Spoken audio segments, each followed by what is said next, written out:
नमस्कार मित्रांनो, तर आज आम्ही आलेलो कासमाळला आणि खूप बऱ्याच दिवसांनी फिरायला आलो होतो. तर म्हणलं येऊन जावं, किती दिवस व्याघ्रेश्वर पण बघितला नव्हता, मंदिराकडे पण कधी गेलो नव्हतो. कौशला आणि मी वन साईड निघालेलो आणि जरा एक स्टॉप घेतलेला शंकराच्या मंदिराच्या इथे. शिवमंदिर झाले नवीन, तिथे स्टॉप घेतलेला आणि अत्यंत सुंदर असं बघायला भेटतंय. रोड आणि डोंगर, दरी, दऱ्या सर्व नाले एकदम मस्तपैकी एकदम वाटते. आणि दोघंजण राईडची मजा घेताना सुंदर असा रस्ता आणि त्यात आपली गाडी.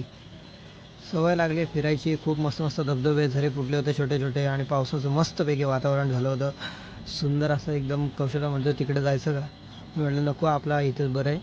आणि अशाच प्रकारे हळूहळू आम्ही थोडं थोडं शूट घेत रस्ता कंटिन्यू केला आमचा. आणि त्यानंतर गाड्या बघा कशा येतात काही वर, हळूहळू हळूहळू हळू असं घाट टाईप रस्ता वाटतो. आणि नंतर आम्ही निघालो परत. वर जायचं होतं आम्हाला, बऱ्याच वर. आणि मजा घेत होतो, मस्त आनंद घेत होतो. कौशला पण आनंद घेत होतो, मस्त मजा येत होती. आणि त्यानंतर थांबलो इथे जरा एक शूट छोटंसं करायला.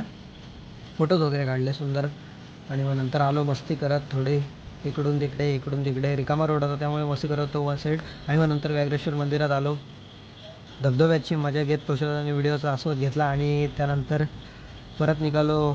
तर खूप सारं धुकं, म्हणजे ढग उतरलेले खाली जमिनीवर अक्षरशः. म्हणजे स्वर्गसुख नयनचक्षू डोळ्यांना दिपवेल असं वाटत होतं. खूप मजा आली. आणि आजचा ब्लॉग होता तो एकदम सुंदर होता.